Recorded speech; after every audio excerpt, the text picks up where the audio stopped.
abarundi bari bazi ko ariho rurema itanga inka n'ibibondo, bari bazi ko atari bo biremera umuntu, nta gihugu kitagira ibanga. Aha muri mwese ubabaza ati mbega ibanga ry'igihugu c'Uburundi nirihe?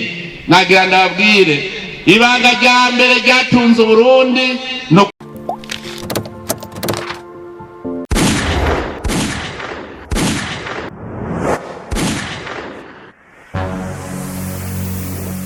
Egozen TV.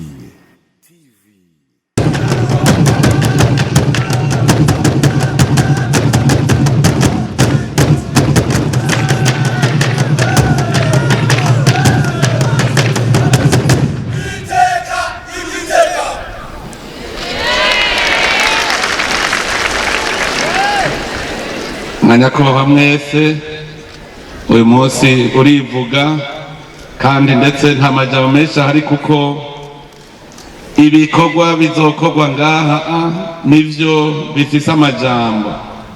Mugabo tumenye gusa yuko twifuza Uburundi bwa kaka mu 2040, tugashaka Uburundi buteye imbere mu 2060. Ivyo vyose kugira tubishike ko nuko tuba turabarundi koko, kuko nta munyamahanga azoza kubikudukorera. Twebwe rero nitwaba dushaka ubwo Burundi bwa kaka, abarundi twese tubanze twiyumve mu karanga kacu, kuko utagira karanga, utagira umuco, ni nkuko ari igiti kitagira imizi gica cuma. None rero uyu munsi ni mwiza ko twerekana imico n'akaranga vy'igihugu cacu. Ko mbona hari urwaruka rwinshi ngaha, n'akaryo ko gusubira kuza tuributsanya bimwe bimwe, cane cane ivyatureze kugira ngo Uburundi butere imbere, kuko kera Uburundi bwari buteye imbere. Abarundi bari bazi guhanurana mu migani. Hariho umugani nakuze numva abavyeyi baducira bavuga ngo akana kari ubuterere gakitumye rimwe. Murumva yuko iyo udakoze ufise ubute ntukore ntufungura, nico babashatse kuvuga. Abavyeyi bacu kera bari bazi kwigisha abana. None uno munsi rero uwo mugani urwaruka rw'ubu rutegere yuko wicaye ntushobora gufungura. Ufunguye naho uba ufunguye icuya c'ababiruhiye. Baraca umugani kandi ngo nyamwigenda ko ntarimira impeshi, bagaca batangura kugira ikibiri. Aya makoperative ntavutse uno munsi. Nitwaba dushaka gutera imbere tugaruke kuri aho karaga ka kera, nyamwigenda ko ntarimira impeshi. Twese tuje hamwe, dukorere hamwe mu makoperative, mu mashirahamwe, dukusanye ikivi, kuko umutwe umwe ntiwigira inama kandi bubiri buvurana ubupfu. Nico gituma ubu hageze yuko tuza turakurikira iryo ragi ry'abakera. Baravuga kandi ngo akanyoni kadakurutse ntikamenya iyo bweze. Bakongera bakavuga bati ukura utabaza ugasaza utamenye. Ivyo bitwibutsa yuko dutegerezwa kwama turiko turiga, tukagira ubushakashatsi. Ivyo utazi uratembera ukabimenya, ukaja kuvyigira ku bandi. Uno munsi abagiye hanze baja guherayo, mugabo kera ntikwari uko. Bagiye bagiye gusoma ubwenge, kuraba abandi ico babarusha, ubwo bwenge bakabugarukana, canke ivyo basumye bagatahana iwabo. Tubimenye rero yuko bavuze ngo akanyoni katagurutse ntikamenya iyo bweze, uba ugiye kuraba ico bakurusha kugira ngo uze ugikora iwawe. Ngo usaza utabaza, ukura utabaza ugasaza utamenye. Tugume twigishanya twese, umwe ico atazi akibaza uwundi, nta kwigira akabizi, nta umenya vyose. Nico gituma twese twoza turahanahana ivyiyumviro. Erega mu mico y'ikirundi ntibigisha gusa ugwaruka abana, barigisha n'abandi kuba indongozi z'abandi. Baravuga bati igipfu ntigipfundikira ikindi. None wowe uri indongozi y'igipfu hanyuma ukarongora abandi ngo impumyi ntirongora iyindi.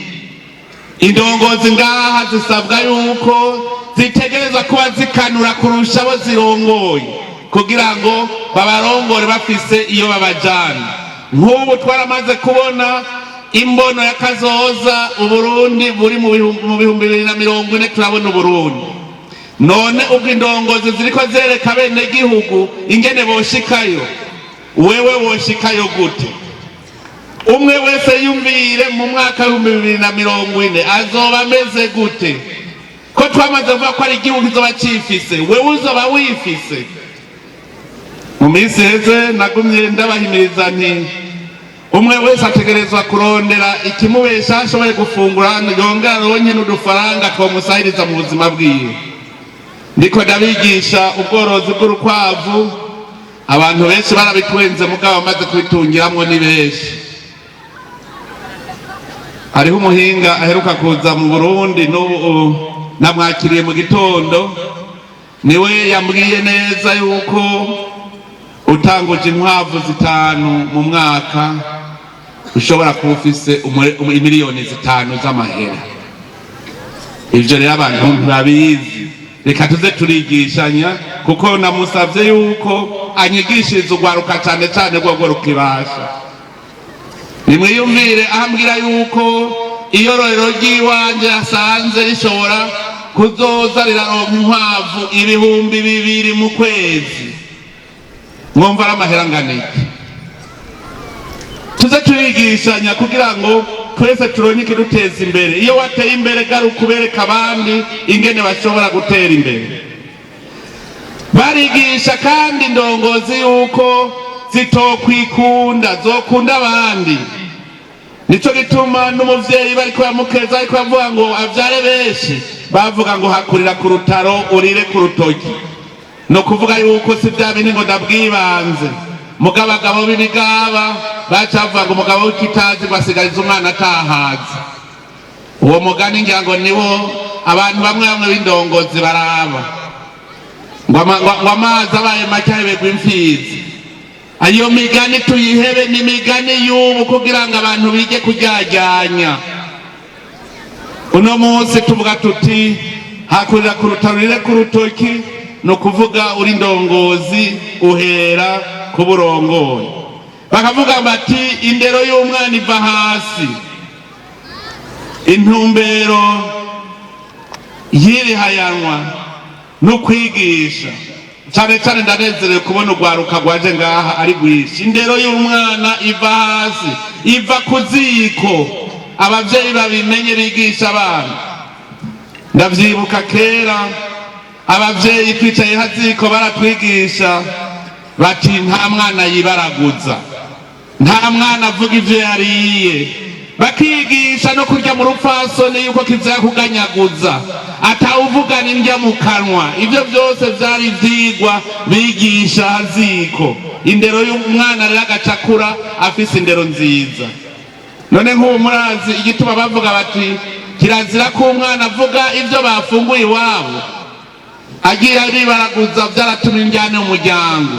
Umwana agaca avuga ngo twe twarariye inyama n'abandi barariye ibijumbu. Umwana agaca ashika abwira abavyeyi ngo natwe nimuduhe inyama, ngo no kwa bana kabariye inyama. Hama abavyeyi bagatangura gucanamo.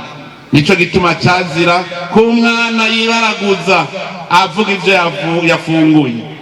None rero intumbero yirihayanwa ni intumbero yo kugira ngo twigishane.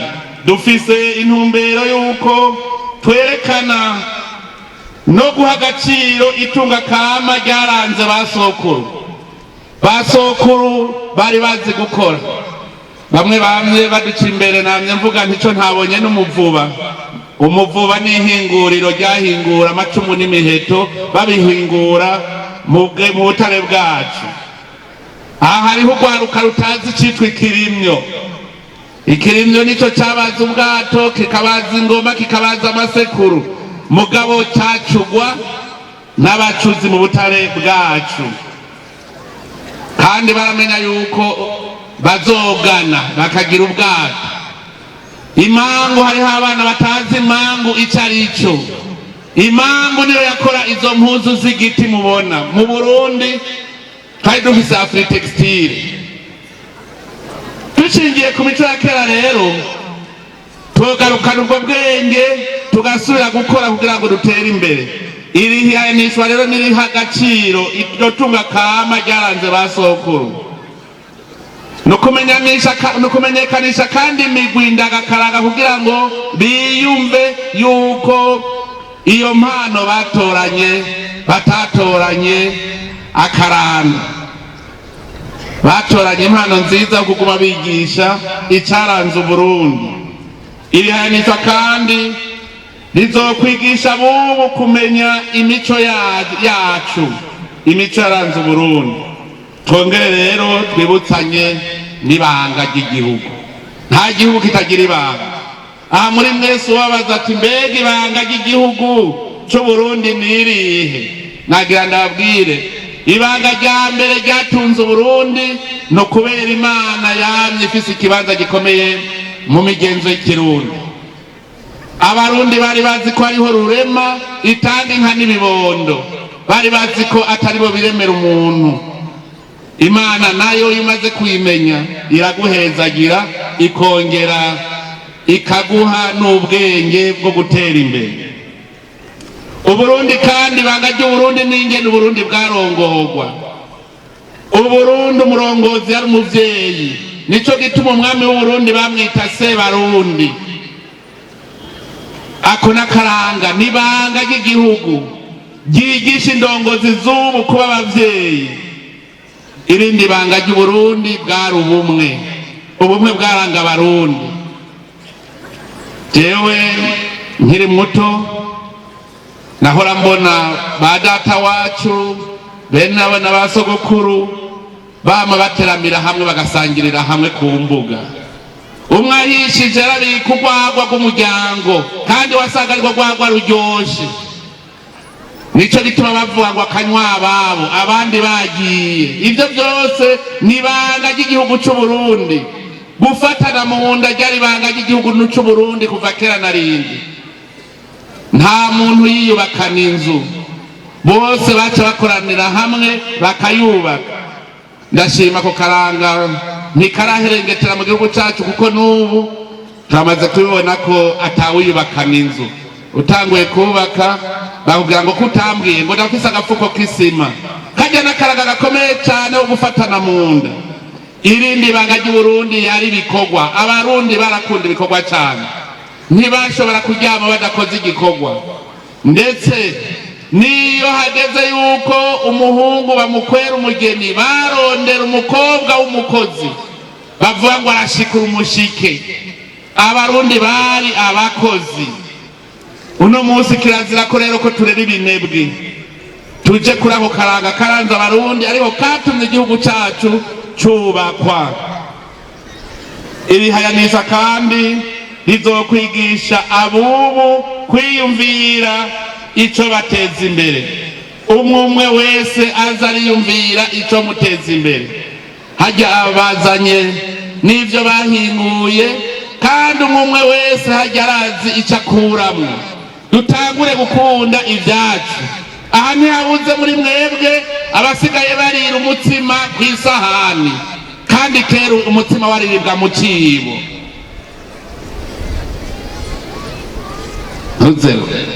Wavuga yuko umutsima uryoshe uririwe ku isahani kurusha uririwe mu cibo.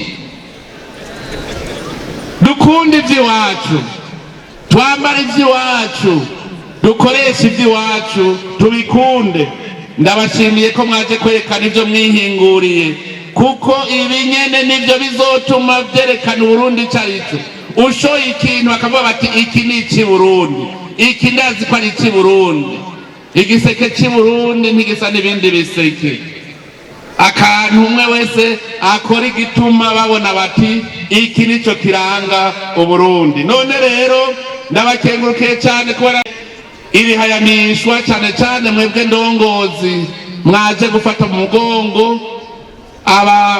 bayimigwa indangakaranga. Uburundi bwose bukoraniye ngaha, none turakengurutse ko mwaje kubafata mu mugongo ngaha, nabo niho bagira ingoga zo kubandanya bateza imbere imico n'akaranga by'Uburundi. None rero kuri uyu munsi, kuri iyi saha, nduguruye icese ihayanishwa ry'imico n'akaranga byaranze igihugu cacu. Imana ibahezagire mwese, murakoze.